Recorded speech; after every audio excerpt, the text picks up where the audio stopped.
¿Cómo están, queridos hermanos? Los saludo en el nombre del Señor. Aquí el pastor Santiago Lépez para continuar nuestro tiempo de conectados con la palabra de Dios.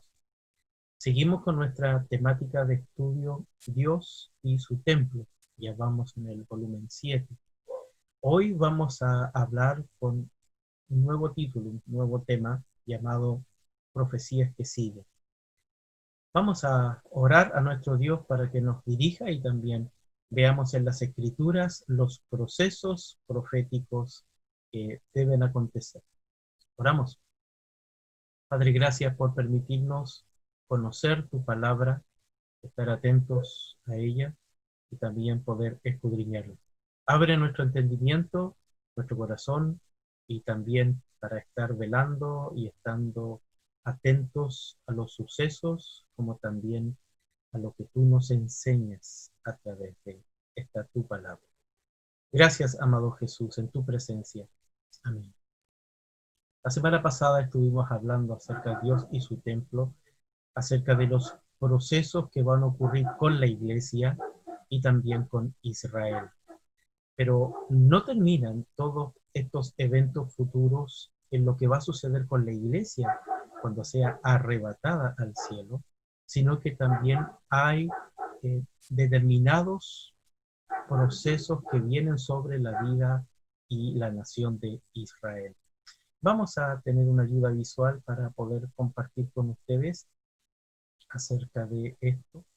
Y tenemos nuestro título aquí, Dios y su templo y las profecías que siguen. Hay un maravilloso texto que nos dice la palabra de Dios ahí en 1 Corintios 2:9. Antes bien, como está escrito, cosas que ojo no vio, ni oído oyó, ni han subido en corazón de hombre, son las que Dios ha preparado para los que le aman. Está escrito que Dios está preparando algo que ni siquiera imaginamos. Solamente podemos ver las escrituras y podemos ciertamente acordarnos de lo que Él dejó escrito, pero son algo maravilloso para los que amamos, a los que creemos a Dios, a los que hemos considerado a Jesús como nuestro Salvador, como nuestro Mesías. Dios está preparando esto para los que le aman. Pero veamos qué nos dicen las escrituras a través de estos eventos que vienen, estos nubarrones que a veces son muy claros, muy precisos y otras veces se ocultan con distintas cosas que pueden turbarnos o también ponernos a la defensiva. Pero la escritura es clara. Veamos algunos procesos que vamos a ver aquí en dos aspectos. Uno es profecías que siguen para la iglesia, pero también vienen otros procesos de profecías que siguen para Israel.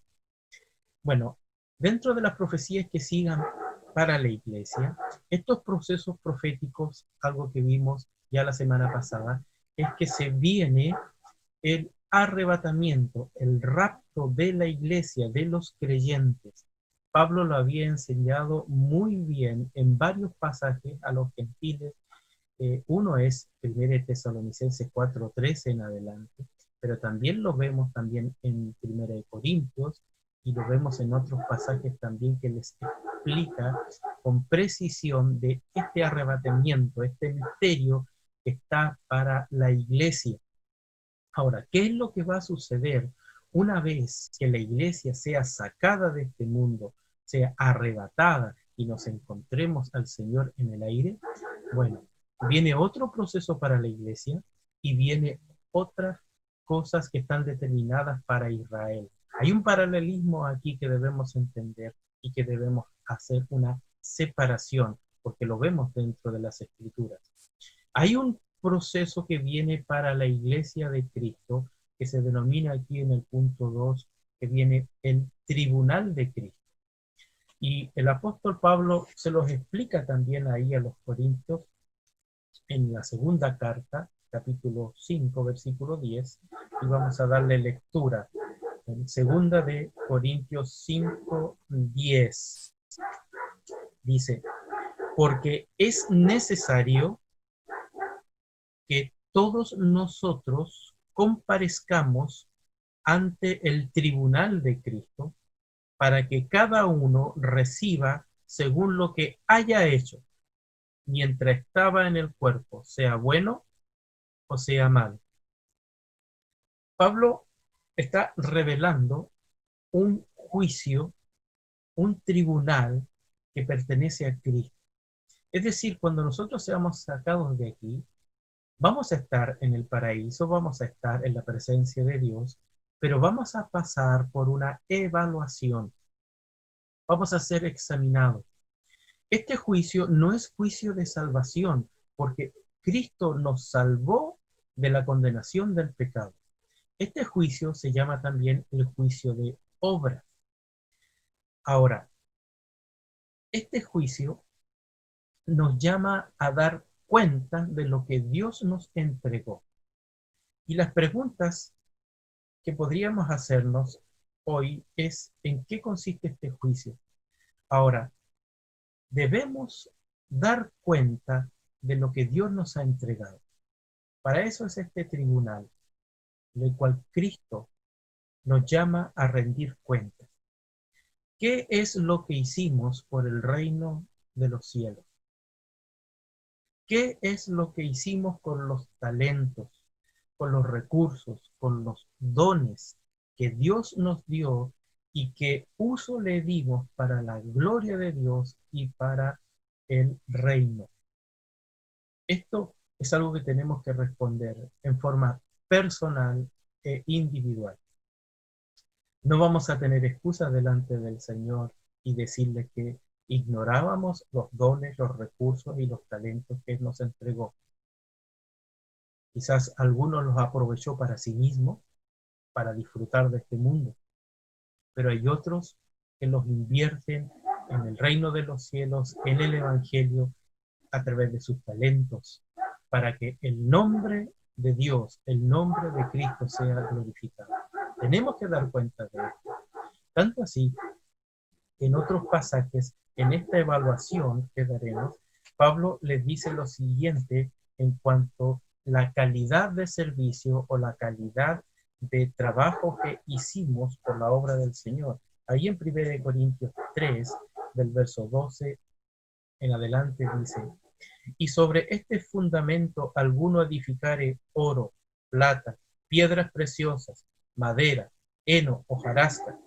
La obra de cada uno se hará manifiesta, porque el día la declarará, pues por el fuego será revelada, y la obra de cada uno, cual sea, el fuego la probará. Si permaneciere la obra de alguno que sobreedificó, recibirá recompensa. Si la obra de alguno se quemare, él sufrirá pérdida, si bien él mismo será salvo, aunque así como por fuego. La salvación no está en juego en este tribunal, sino está siendo evaluada nuestras acciones por el reino de los cielos. ¿Cuánto invertimos en el reino de los cielos? ¿Cuántas coronas, cuántas perlas pudimos haber ganado para el reino de Dios, para nuestro Señor? Eso será evaluado en el tribunal de Cristo. Algunos recibirán recompensas, algunos han trabajado, se han esforzado, otros han sido indiferentes con la obra de Dios y han puesto todos sus recursos, todas sus esperanzas en esta tierra, cosa que sabemos que esta tierra no tiene esperanza para el futuro. Solo hay uno, que es Jesucristo, que nos ha dado un reino por venir, un reino perfecto y justo. Entonces, bajo esta advertencia de las profecías que siguen, tenemos que tener mucha atención. Y por eso la mayoría de los evangelios y los escritos del apóstol Pablo nos incentivan para que pongamos nuestro corazón en el reino de Dios, en el evangelio. Pero pasemos a otro punto antes de poder seguir adelante en las tres cosas que vienen más abajo. Viene la segunda venida de Cristo, un reino milenial, hay un juicio de un gran trono blanco, que eso, ¿no? Nosotros seremos testigos de esto, y también están profetizado cielos nuevos y tierra nueva y la nueva Jerusalén en la eternidad. Pero veamos a Israel, que quedó en la tribulación por no creer en su Mesías. Profecías que siguen para Israel. Los procesos proféticos están descritos a través de las Escrituras. Primero que nada, debemos saber que Dios no ha desechado a Israel. El día de hoy hay tipos de enseñanzas reformadas que dicen que ya Israel sale del plan profético de Dios y que solamente la iglesia tiene este propósito único, pero no es así. Dentro de las profecías bíblicas encontramos en Romanos 11, vamos a leerlo, que Dios no ha desechado a Israel. Dios no se ha olvidado de los pactos que tiene con Israel. No podemos ser ignorantes y tampoco ser indiferentes a lo que Pablo les dijo con mucha claridad a los gentiles y judíos ahí en Roma.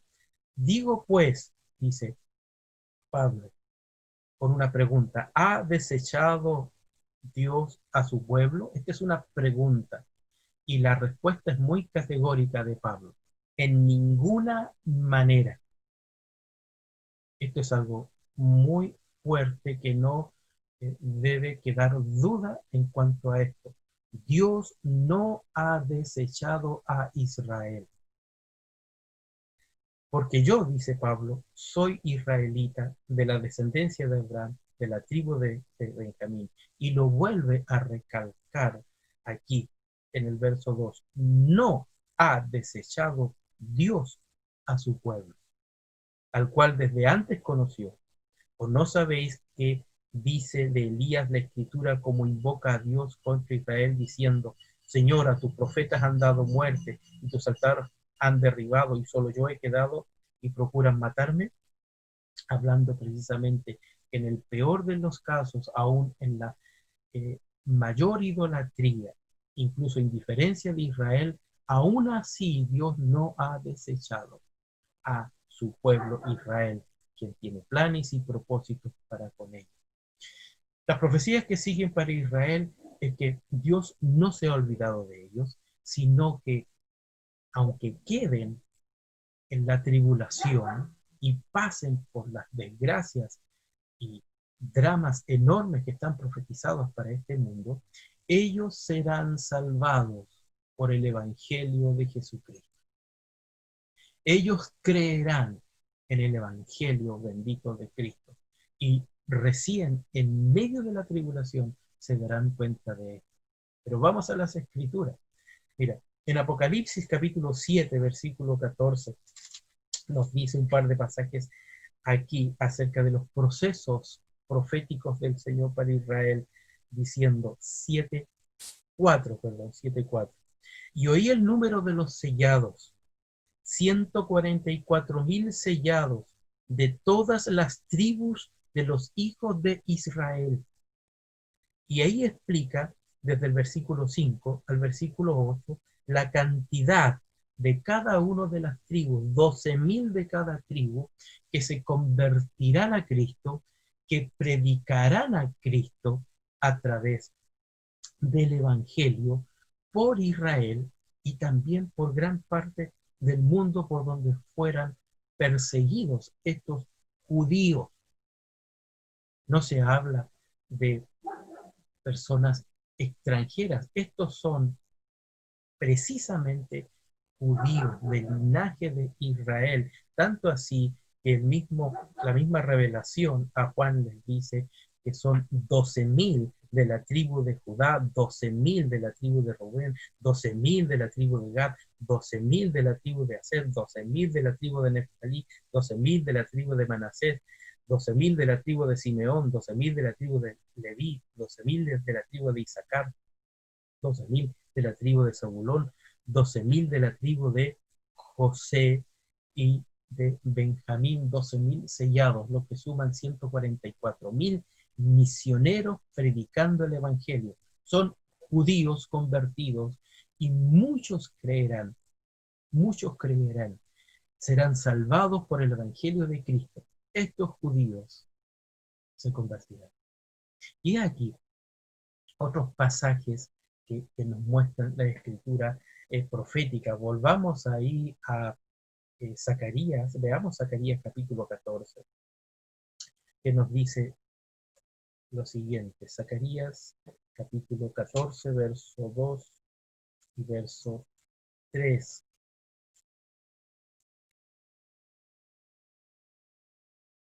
Pero veamos primero el capítulo 12, 10. 12, 10, cuando dice en la profecía del Señor, y derramaré sobre la casa de David y sobre los moradores de Jerusalén espíritu de gracia y de oración, y mirarán a mí, a quien traspasaron, y llorarán como se llora por el unigénito, afligiéndose por él como quien se aflige por el primogénito. Esta profecía nos dice precisamente que Israel, la casa de David, la ciudad de Jerusalén, tendrán esta gracia del Señor, el Espíritu del Señor los convencerá de que el Mesías ya había venido y mirarán a mí, ¿a quién? A Cristo, el Mesías. ¿A quién? Al que fue traspasado, aquel que fue horadado, sus manos y sus pies, mirarán a él y llorarán, harán lamentación por aquel que habían ignorado o habían despreciado y llorarán amargamente por este Hijo unigénito, ciertamente, en comparación con, con una lamentación enorme, haber ignorado a su Mesías. Pero mirarán a él, tanto así que capítulo 13, versículo 6 del mismo Zacarías dice que, y le preguntarán, ¿qué heridas son estas en tus manos? Él le responderá, con ella fui herido en casa de mis amigos. Habla de esta conversión de Israel, el pueblo que había ignorado, que había dejado y había martirizado a su Mesías, se da cuenta que su Mesías era Jesucristo. Al momento de creer, al momento de creer en Cristo, Israel pasa a ser iglesia. ¿Sí? Porque ya no hay diferencia, explicaba Pablo, ya no hay diferencia entre judío ni griego, ni entre esclavo ni escita, ni hombre ni mujer, sino que todos son uno en Cristo. Algo que vamos a explicar un poquito más abajo. Entonces, lo que vemos es que Dios tiene planes y propósitos para Israel. Dios no ha desechado a Israel. El día de hoy hay corrientes reformadas que dicen que Israel ya sale del plan profético de Dios. No es lo que vemos en las escrituras. No es lo que vemos precisamente en los escritos de los profetas del Antiguo Testamento y como aclara Pablo muy precisamente a los Corintios y también a los Gálatas. Mire, serán salvados por el Evangelio de Cristo los judíos. Pero el proceso sigue dentro de la tribulación.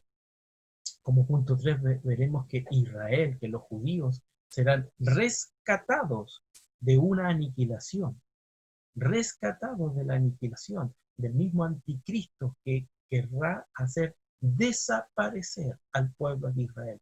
Lo ha intentado a través de los siglos, porque quiere destruir al pueblo de Dios, quieren destruir al linaje del Mesías, que es Israel. Lo ha intentado durante toda la historia, pero no puede, porque es Dios que tiene un remanente, que tiene un plan y un propósito para Israel. Y durante todos estos procesos que hemos visto, que a través de la historia de la humanidad, Israel ha tratado de ser aniquilado a través de los tiempos. Lo más cercano para nosotros fue lo que Hitler, casi dominado por un demonio, quiso destruir y aniquilar a Israel, pero no pudo, porque los planes y propósitos de Dios para con Israel tienen cumplimiento, lo mismo que para la iglesia, lo mismo para Israel. No podemos desechar a Israel, porque está escrito que Dios tiene planes y propósitos con ellos. Entonces, Israel será rescatado de esta aniquilación cuando el anticristo, en confabulación con muchas naciones, querrá destruir.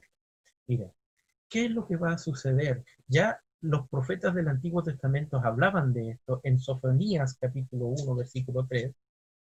Leemos aquí algunos textos. Sofonías 1:3 dice así: el Señor anticipando una tribulación enorme y un castigo, no solamente para Israel, sino para el mundo entero. Mira, ¿qué dice Sofonías 1:3? Destruiré a los hombres y a las bestias, destruiré las aves del cielo y los peces del mar, y cortaré a los impíos y raeré a los hombres de sobre la faz de la tierra, dice Jehová. ¿Esto se parece incluso a lo que dice Apocalipsis? Sí, es esto lo que está hablando. Juicio sobre la humanidad, de la cual Israel, aunque sea perseguido por el anticristo, Dios va a ejecutar juicios ahí. Destruiré a los hombres y a las bestias y destruiré las aves del cielo. Veamos también Sofonías 1:15 en adelante. Dice: día de ira, aquel día, dice Sofonías 1:15 al 18. Día de ira, aquel día, día de angustia y de aprieto, día de alboroto y de asolamiento, día de tinieblas y de oscuridad, día de nublado y de entenebrecimiento, día de trompeta y de algazara sobre las ciudades fortificadas y sobre las altas torres. Y atribularé a los hombres y andarán como ciegos, porque pecaron contra Jehová, y la sangre de ellos será derramada como polvo, y su carne como estiércol. Ni su plata ni su oro podrá librarlos en el día de la ira de Jehová, pues toda la tierra será consumida con el fuego de su celo, porque ciertamente destrucción apresurada hará de todos los habitantes de la tierra, decía Sofonías en esta profecía, en la cual Israel será rescatada de esta aniquilación, de esta persecución en contra del pueblo de Dios. Veamos lo que dice el mismo Zacarías ahora en el capítulo 14, hablando del día de Jehová o el día del Señor, cuando dice: he aquí, el día de Jehová viene, y en medio de ti serán repartidos tus despojos, porque yo reuniré a todas las naciones para combatir contra Jerusalén, y la ciudad será tomada, y serán saqueadas las casas, y violadas las mujeres, y la mitad de la ciudad irá en cautiverio, mas el resto del pueblo no será cortado de la ciudad. Esto habla precisamente lo que algunos consideran que ya ocurrió en el año 70 después de Cristo con los romanos, pero no es así. Amplía más en detalle los acontecimientos que sucederán contra Israel para ser destruida. Estos procesos siguen porque, mira, en Zacarías 14:3 dice: después saldrá Jehová y peleará contra aquellas naciones como peleó en aquel día de la batalla. Y dice el texto: y se afirmará sus pies en aquel día sobre el monte de los olivos, que está enfrente de Jerusalén, al oriente. Y el monte de los olivos se partirá por en medio hacia el oriente y hacia el occidente, haciendo un valle muy grande, y la mitad del monte se partirá hacia el norte y la otra mitad hacia el sur. Y huiréis al valle de los montes, porque el valle de los montes llegará hasta Sal. Huiréis de la manera que huisteis por causa del terremoto en los días de Usías, rey de Judá. Y vendrá Jehová mi Dios, y con él todos los santos. Acontecerá que en ese día no habrá luz clara ni oscura, será un día en el cual es conocido de Jehová, que no será ni día ni noche, pero sucederá que al caer la tarde habrá luz. Habla del proceso de cuando el Mesías viene a rescatar a Israel, a Jerusalén. Habla del proceso mismo cuando las naciones se confabulan para destruir a Israel de una vez por todas, cosa que en ese mismo instante viene el Mesías, viene el Cristo.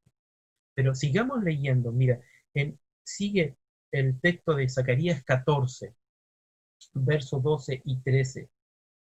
Y esta será la plaga con que herirá Jehová a todos los pueblos que pelearon contra Jerusalén. La carne de ellos se corromperá, estando ellos sobre sus pies, y se consumirán en las cuencas sus ojos, y la lengua se le deshará en su boca. Y acontecerá que en aquel día que habrá entre ellos gran pánico enviado por Jehová, y trabará cada uno de la mano de su compañero, y levantará su mano contra la mano de su compañero, dice la profecía. Esto se parece precisamente a lo que se le reveló a Juan ahí en Patmos, en Apocalipsis capítulo 19. Leamos esta profecía que sigue para Israel. Mira, Apocalipsis 19, verso 15. Vamos a las revelaciones. 19:15.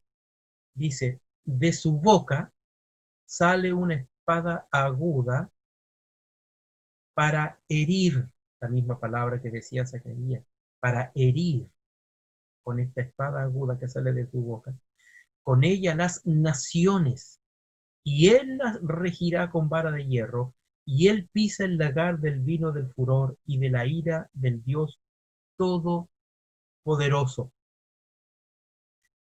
Sigue Apocalipsis 19:21 y dice así, y los demás fueron muertos con la espada que salía de la boca del que montaba el caballo, y todas las aves se saciaron de las carnes de ellos. Habla precisamente de la venida del Mesías, de Cristo, de Jesucristo, con los santos, quien salvará a Israel de esta aniquilación. Y Dios protegerá, y dice textualmente la forma que de su sola palabra estas personas serán muertas. Y ahí están los detalles. Sabemos que serán rescatados de esta aniquilación, según lo que muestra la palabra. Ahora, después de este proceso que están escritos en las Escrituras, dice que una vez que venga Cristo, en esta segunda venida visible, Israel gobernará con Cristo en su reino, cumpliendo los pactos y profecías dadas hace miles de años atrás al rey David. Mira, vamos a escuchar el Evangelio de Lucas, capítulo 1, verso 32. Lucas 1:32, algunos textos aquí para entender estos procesos proféticos que vienen. Lucas 1:32, 33. Dice, este será grande, hablando de Cristo el Mesías, y será llamado Hijo del Altísimo, y el Señor Dios le dará el trono de David, su padre, y reinará sobre la casa de Jacob para siempre, y su reino no tendrá fin. Esta es la profecía que nos habla de un gobierno, de este Mesías, gobierno del reino de Israel. Mira, volviendo a Zacarías 14, debemos entender estos procesos. Volviendo a Zacarías 14, nos muestra el versículo 9, el versículo 11. Vemos aquí. Capítulo 14, 9. Y Jehová será rey sobre toda la tierra.